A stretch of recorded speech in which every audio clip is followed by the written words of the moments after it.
చేతబడి అనేది రకరకాలుగా ఉంటుంది.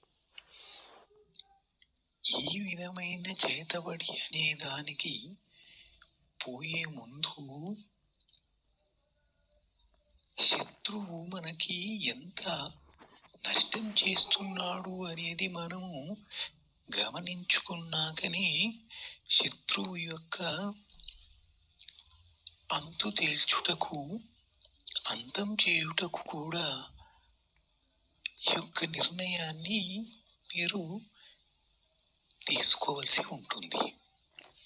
కనుక ఒక శత్రువు అనేవాడు మనల్ని రకరకాలుగా ఇబ్బంది పెట్టే సందర్భములో, మన ప్రాణము కూడా పోతుంది అనుకున్న సందర్భములో ఇలాంటి నిర్ణయం అనేది తీసుకోవాలి.